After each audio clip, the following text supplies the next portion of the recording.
Welcome back to our podcast, Redeemed. I hope you guys are all doing well.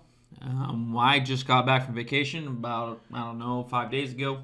So I'm feeling pretty good. Got to take about, 2.5 weeks off from work. That's pretty good if I do say so myself. That's a long time. It is. People there thought he quit. Yeah. That guy's just who's gone. This guy? I came back. Who's this guy? So anyway, it was awesome. We had a really good time. We went to Montana and then over to Wyoming. Saw lots of pretty country. Saw lots of family. Now, vacations are always interesting, and they're a lot of fun, especially for a pastor, because you're always looking for illustrations and things that you can use in your sermons and your Bible studies to make personal applications. Mm-hmm. And it seems like vacations always give you that opportunity to pick up some new material. Yeah. And I'm going to say I got some new material. Especially in your case, hanging out with, because your vacations are hanging out with kids. Yep. Kids are really good at providing illustrations. Absolutely. Absolutely. Kids and the wife. Unfortunately, the wife gives you quite a bit of illustration, too. You can't always use those, Yeah, though. those ones will get you in trouble. Because they get you in trouble. You can say whatever you want. She doesn't watch. Yeah, We're fine. We're fine. This will be a test. Yeah. So, I mean, we had lots of it. It was what I would consider to be a somewhat eventful trip. Yeah. From getting knocked over by miniature ponies to trucks exploding, all kinds of good stuff. But what I want to focus on is when I set out for the vacation, I told myself I was going to be more calm and gentle and just kind of roll with the flow of whatever happened. Mm-hmm. And the ultimate goal is that I just wanted to show more of Christ's love. Yeah. And on vacations, you're supposed to be more relaxed. It's supposed to be fun. And so that was the mentality I was trying to keep. I don't know if that's true when you have kids, though. I was going to say, one of the funniest things I've ever heard is it's not a vacation, it's a trip when you bring kids. Absolutely. It's a vacation when you get to leave the kids behind. It's a vacation for the kids. Yeah, they love it. Uh-huh. They're relaxed and having a great time. But they really weren't relaxed and having fun. My kids, I discovered on this trip, they don't really like long car trips. Who does? Josiah made I'm it with to them. Portland. And he goes, Dad, are we there yet? He made it maybe an hour. Maybe an hour. I don't think it was even that. It's more like 45 minutes. And he's asking me, Dad, are we there yet? And it's like, I knew immediately right then this is going to be a long trip. You should have just turned around and gone home. It's going to be a long trip. We'll try again next year. Yeah. And it was hilarious because the other day we went up and did the Northwest Trek. If you hadn't done that, that's pretty impressive. But we told that we're headed back to Montana. He started crying. And we're like, what? You don't want to go back to Montana? He goes, Dad, the bow shoot's over, and it's a long drive. I don't want to be in the car that long. So It's not worth it. I know the bow shoot is done. Yeah. That's funny. So anyway, he was ready to not be in the car for a little while. I get that. So personally, I was trying to make it a goal for me just to be more relaxed and just kind of take the trip as it came. If we had to make potty stops, so be it. If we were a little bit behind schedule, okay, so what? Yep. You know what I'm saying? It's all about spending time with the family, and we'll get there when we get there. Yeah. If we get there at midnight, whatever day I was planning to be there, then that's fine. We get there at midnight. Yeah. Because sometimes when you're traveling, you can get a little antsy. It's like, we gotta go. Yeah. I gotta go potty. No, you went 3, Uh-huh. No, you don't. Yeah. You're on a schedule. Yeah. Now, the beauty is of pulling a trailer, you can pull that sucker over anywhere and just open the door and say, go potty. That's fair. It was nice. You don't have to find the next good gas station. Mm-hmm. So we started out, and I was doing good.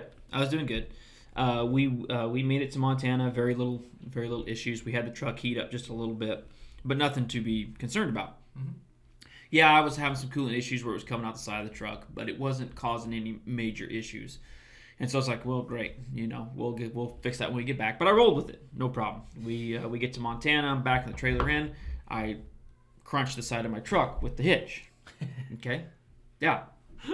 Nailed it. I did. No. One. I didn't hear about that. Yeah, I was pushing the trailer up a hill at the same time. Anyway, it Bitch. crunched the side. So I did fine. Wow. I didn't say any bad words. I didn't do anything. I just said, it's a truck, and we just kept moving. Okay. So then we head over to Wyoming. Once again, not a lot of issues. I still got the coolant issue, but we get there, no problem. On the way back, that's when we have another issue. We get outside of Jackson Hole, start to go up this hill, and the truck really starts to overheat. Like, I'm pretty sure you could have barbecued on top of it. You know what I'm saying? Crack an egg, baby. Yeah.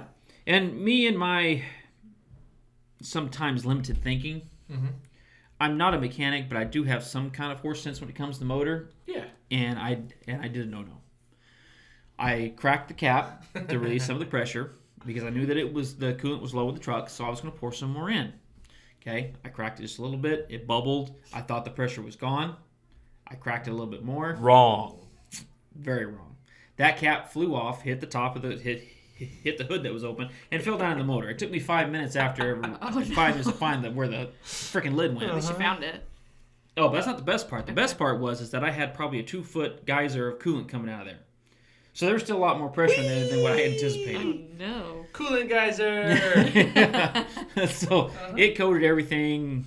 With my wife had to shut her passenger door because there was so much coolant coming out and splashing on her. Oh my goodness. Oh yeah. Mistakes were made. Mistakes were made. It was not my best idea. Now, to my defense, I did actually think ahead before I left Riverton, headed back this direction towards Washington. I picked up five gallons of coolant because I just wanted to be sure. I've been having issues. I thought I want to have more than I need. Wasn't counting on using all 5 gallons at one time. Not at once. Yeah, I figured that would get me all the way home. It did not. Okay. To the next store. And so I filled her up. So finally it quit sputtering and spitting, and we had a nice river running down the hill, and everything was sticky and smelly, and it was wonderful. I poured all 5 gallons back in, and we got the tank up where it's supposed to be, and we made it up over the hill. Same thing. I didn't lose it. I didn't cuss. I got out of the truck, and my wife goes, well, what can I do to help? I said, well, at this point, you better start praying. Pray we make it home. Because I wasn't sure at this point what exactly was going to happen. Uh-huh. I just knew that we were not in a good position. Things aren't going great. We are currently treading water. We're not swimming. Yeah. We're just trying to survive at this point. Yeah. And it was kind of cool. Somebody else turned around and came back and checked on me and said, That's hey, nice. Do you have enough coolant? And I told him, yeah, I had 5 gallons. Do you have another 5 gallons of it? He goes, you got 5 gallons of coolant? I said, yeah. He goes, well, good for you. So, and coolant's one of those things I'm always panicked about when I leave on a trip because it seems like whatever issue I have, it has to do with coolant. And so I always like to have a lot. Yeah. So anyway, we make it up over the hill. I decided to drive till 3 o'clock in the morning because it's cooler for the truck, less. Mm-hmm. That makes sense. So we get it done. We start out the next day. I fire the truck up, and we're probably 5 hours from home. Okay. So it's not a long day, decent day. And as soon as I start the truck, the service 4-wheel drive comes on. Great. Awesome. Another problem. Yeah. Not that I need the 4-wheel drive right now, but it's just something else that's broke. There's one more thing. And at this point, I'm getting irritated. You know what I'm saying? It's like, is there nothing on this truck that's going to be working by the time I get home? Just drive right to the junkyard. I was about ready just to pull into a dealership somewhere, used car dealership, and say how much you get for me, and then I'm going to take that Geo Metro and go home. Take the trailer too. Yeah. We won't even get to the part about the trailer where the slides were. Yeah. Anyway, that's a whole different story. So we get to right outside the Dalles. So that's 3 hours away from Longview, something like that. Closer to 2, but yeah, you're not far. We stop for lunch. My son gets back in the truck, tries to buckle the seatbelt. The seatbelt doesn't work, and immediately I start accusing my son that he put stuff down the seatbelt. Yeah. Okay. Now, granted, he did not do it on purpose, probably, but they don't clean the crap up out of the back of the truck the entire trip, so things just fall down in there. And then instead of looking, what does he do? He just starts shoving the seatbelt in there and compacting it more. I could maybe see that. And so then I start to get onto him because, I mean, for one, they haven't picked up a single piece of garbage in the back of the truck. Uh-huh. And immediately my wife says, well, it's not his fault. Okay. I rolled with it. It's a little his fault. I rolled with it. I thought, okay, maybe I'm overreacting. The seatbelt just broke. So I crawled in there, and sure enough, I couldn't get the seatbelt to work. And I lost it. Yeah! That was it. That was a breaking point for me. So close. You were this I started close. yelling at everybody in the car. Uh-huh. Yeah. And then my wife proceeds to tell me that I should probably apologize to Josiah because it wasn't his fault the seatbelt broke. Upon further review. It was. But at that moment, that was not what I wanted to hear from my wife. No. It was not. It's a bad time, Bob. Bad time. So I had to get out, and I was walking around the truck, and I was mad. Yeah. I mean, Just never came back. I walked home. Yeah, unfortunately, I was saying every bad word I knew. Mm-hmm. It's a limited amount. I'm not as proficient as Michael over here, but I do know a few. Okay. That was Ricochet. a bit of an attack. Yeah. Stand here minding my own business. Well, I don't have the background of military with me, so I know That does help. I know the military has their own special breed of language. Yeah. So that being said, I finally walked around the truck, came back into the truck, and I was still irritated. And that's when my wife begins to have a discussion with me about how I need to say I'm sorry. Well, and immediately I'm right back up there because I'm irritated about the whole thing. I take my cap and I throw it, and I missed the windshield. I was just trying to throw in the windshield. I missed the windshield and hit it against my truck tuner. It's a huge windshield. Yeah, not a small windshield. No, and I missed it. Let's completely. unpack that for a second. Yeah. And I That missed it means- completely. Instead of just doing this, Okay. Did you move my camera? no. No, He it's threw it, and it went left. Yeah. He had to miss. He's not left-handed. Did you throw it with your left hand? I went like that. See? What kind of throw is Because that? I took it off See? my head like that. Because I just like that, and then I just gonna throw it in the windshield. So it Just wasn't really an straight across. anger. It was more... no, it was an anger. I threw it with some force. Okay, that's a real wimpy throw. Oh, absolutely, I'm sorry. it was. Like, It was, but it was the only thing I could. It was the only thing I had in my hand at that moment. Because when he said that, I figured, if I'm But it throwing, should've been like, if I'm mad and boom. I'm throwing my hat, I'm here and it's coming over him. yeah. no, Somehow he just He like frisbeed it. The throw, princess. and I hit my tuner that was about this big. If Ashley had any That's comedic offensive timing, to that would have been princesses. They perfect. would. Nice throw, princess. Really, just push you the rest of the way. Get you full Griswold. And so then I knocked it off, and it was just hanging there. I didn't break it, but it fell out of its housing. It looked broken, I'm sure. Yeah, and my kids are looking at me. My wife's looking at me like that was completely uncalled for, and it probably was. It did make me feel a little bit better. And then, of course, she's like, well, now he broke the tuner, too. I'm like, add it to the list of the other crap that's broken on this thing. The truck is garbage at this point anyway. Yeah. Give me some gasoline and a match. And We're taking burning this thing for insurance money. Woo! Yeah. So anyway, I did really good until the last about 2 hours of the trip, and then I wasn't living or showing Christ's love the way I should. To be honest, it wasn't Josiah's fault that the paper fell down in there. He couldn't see. It's a tight back seat. I mean, I get it. Yeah. So I had no right to really yell at him for what he did. Now, I did like later on when I dug the paper out of there to show my wife. I was right. I knew it. I knew it. I was right. But that was for my own personal gain. It wasn't his fault. He did not take the paper and shove it down in there on purpose. It just fell down in there. So in Ephesians, it says that we are to follow God's example, therefore, as dearly loved children, walk in the way of love, just as Christ loved us and gave himself up for us as a fragrant offering and sacrifice to God. I was not following God's example at that moment. Nope. At all. And to be honest, if you were to ask my kids one of the things that they remember about that trip, guess what they remember? Throwing the hat. Dad Throwing throwing the a hat. wimpy throw to Throwing the the hat. windshield. When Dad lost it and was mad at the truck and trailer Yep. and everything. Mm-hmm. Now, after that, I was fine. Yeah. We made the rest of the trip home. I didn't talk to my wife for probably 15, 20 minutes after that. But after that, everything was back to normal and we were good to go.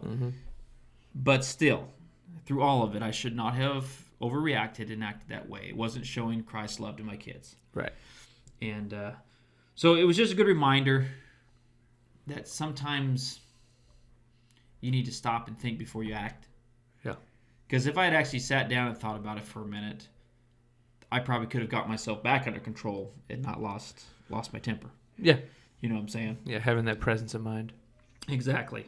And just going back and just rereading this verse, because this is one of my favorite verses. I have this one memorized. I should have just been telling myself, follow God's example. In another translation, it says, be imitators of Christ. Yeah. Be an imitator of Christ. I was not imitating anything that looked like Christ at that Maybe moment. the next trip you put that on a card and put it on the I'm going to put it in the Put that windshield. on the windshield. Right there on the tuner. Yeah, don't put it there. It's coming right down. Yeah, put it on the steering wheel. Something. Be an imitator of Christ. Be an imitator of Christ. So it was an important lesson for me to learn that sometimes you have to stick to it and just push it all the way to the end. Yeah. You know what I'm saying? Because what the kids can remember, it's when we mess up. Always. You know? Because the mess ups are spectacular. I mean, I was patient and I was kind. I was the model dad the entire time, except for that one moment.